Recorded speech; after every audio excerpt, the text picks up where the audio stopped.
देशाच्या नंबर 1 शत्रूशी ज्यांचे संबंध आहेत, ज्याच्या हस्तकांशी हे जमिनीचे व्यवहार करतात, ऑन बिहाफ ऑफ दाऊद हा व्यवहार होतो. म्हणजे काय या आरोपाखाली अटक झालेल्यांना एकतर जामीन मिळूच नये किंवा वैद्यकीय कारणास्तव मिळालाच तर त्यांना नजरकैदेत ठेवावं, कारण हे लोक खतरनाक आहेत.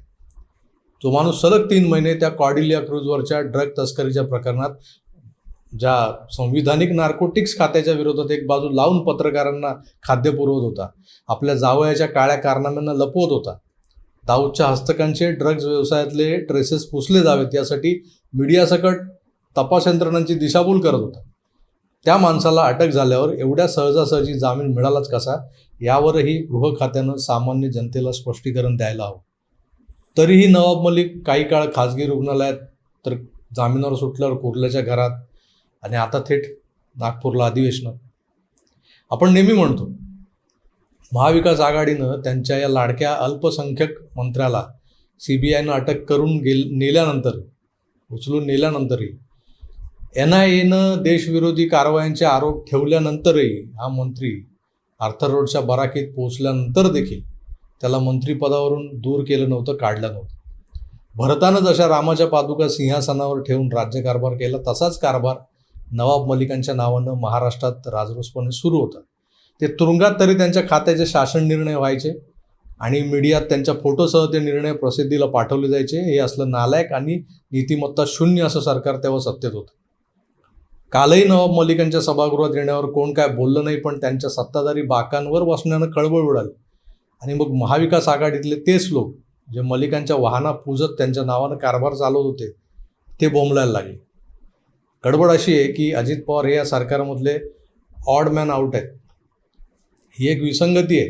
कोणी काही म्हणो, तळागाळातल्या कार्यकर्त्यांना आजही अजितदादा युतीत असणं खटकते, त्याला नाईलाज आहे. हेच अजितदादा अत्यंत धोरणी पद्धतीनं धूर्तपणे युतीच्या माध्यमातून आपल्या गटाचं भरण पोषण करून घेत आहे.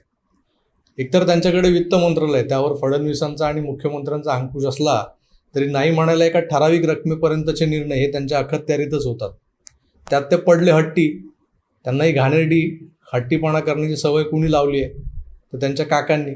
काही झालं की ते हट्ट करून बसतात त्यांच्या मनासारखं होईपर्यंत. नाही झालं की मग ते राजीनामे देतात, आत्मक्लेश करतात, व्हायरल फिवरने आजारी पडतात. शरद पवार हे शेवटी सख्खे काका होते दादांचे. मग काय ते दादांचे सगळे हट्ट पुरवत असत. आता पहिल्यांदा काँग्रेसी विचारांबाहेरच्या युतीत आलेले दादा आपल्या सवयीप्रमाणेच अजूनही वागत आहेत. ते तर स्पष्ट दिसतं. हट्टानं DCM पाठोपाठ अर्थ खातं आणि नंतर त्यांनी राग रुसवा, फुगवा, जोगवा हे जे काय असतं ते सगळं दाखवत पुण्याचं पालकमंत्रीपद मिळवलं. आताही हट्टानं नवाब मलिकनं आपल्या कळपात सामील करून घेत त्यांना मंत्रिपदावर बसवण्याचा हट्ट दादा करणार हे कानावर पडत होतं आमच्या. पण दादा हे विसरले की तुमचे हे सगळे हट्ट पुरवायला आता सत्तेत तुमचे काका शरद पवार नाही आहेत, तर देवेंद्र फडणवीस आहेत. त्यांच्यासमोर तुमचे फाजील लाड आणि फाजील हट्ट अजिबातच चालणार नाही. देवेंद्रजींनी मलिक प्रकरणात आपली भूमिका मांडणारं पत्र लिहून जे सिद्ध केलं त्यामागचं राजकारण समजून घ्यायला हवं. देवेंद्रजींनी दादांना सरळ फोन का नाही केला आणि खडसावलं का नाही की त्या सुगंधी तंबाखूवाल्या भंगार मलिकला हाकला बाहेर, असं बरेच जण विचारत होते. काल पत्र का लिहिलं, तर तुम्हाला काय वाटतं? दादांना फोन गेला नसेल, पण नुसत्या फोनने हा मामला आतल्यात मिटवला गेला असता. पण भारतीय जनता पक्ष किंवा शिवसेना भाजपा महायुतीची नवाब मलिकांबाबतची भूमिका काय हे स्पष्ट होणं गरजेचं होतं. ती गरज या पत्रातून भागवली गेली, ज्यात देवेंद्रजी स्पष्टपणे लिहितात, सत्ता येते, सत्ता जाते, राष्ट्रहित हे सर्वोपरी असतं. या ओळी मला क्षणभर माननीय अटलजींचं स्मरण करून गेल्या. क्योंकि उनके यहाँ विरोधी दल का नेता ऐसे राष्ट्रीय कार्य में भी सहयोग देने के लिए तैयार नहीं होता. वो हर जगह अपने सरकार को गिराने के काम में लगा रहता है.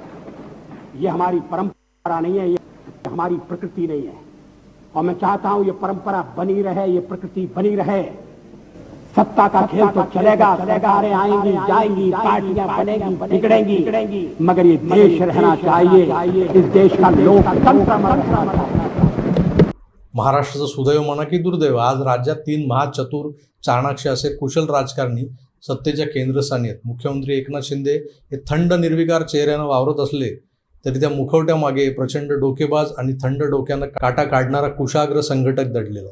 ते एकाच वेळी अनेक टास्क पार पाडून आपल्या अष्टावधानी असण्याचं सतत प्रत्यय देत असतात.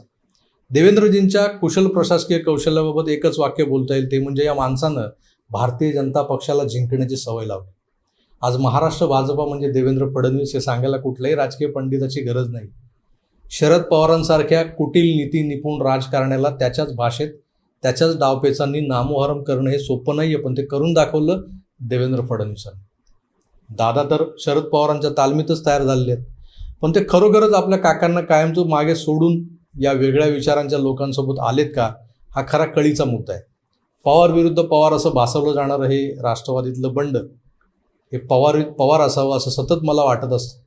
कारण कालचंच घ्या, काल जे काय घडलं ते.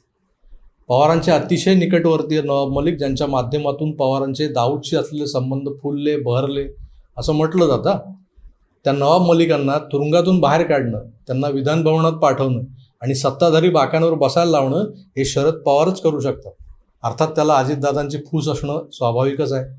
दादा या कटात सहभागी नसते तर त्यांनी नवाब मलिकांनी कुठे बसायचं हे आधीच त्यांना खडसावून सांगितलं असतं. पण आपण हट्ट करायचा आणि युतीनं तो पूर्ण करायचा या भ्रमात दादांनी काकांचा हा गेम एक्झिक्यूट करून घेण्याचा प्रयत्न केला, केविलवाना प्रयत्न. पण फडणवीसांनी तो हाणून पाडलाय. एका उपमुख्यमंत्र्यानं दुसऱ्या उपमुख्यमंत्र्याला सडेतोड पत्र लिहून आपल्या आणि आपल्या पक्षाच्या भावना कळवल्या, ज्या देशातल्या आणि राज्यातल्या जनतेलाही समजल्या. मित्र, बारामतीचे करामती काका जे आहेत त्या काकांनी युतीला सुरुंग लावण्याचे प्रयत्न अद्यापही सोडलेले नाहीत हे दिसतंय. पण त्यांच्या या मनसुब्यांना फडणवीसांच्या लेटर बॉम्बने सुरुंग लावला हे निश्चित.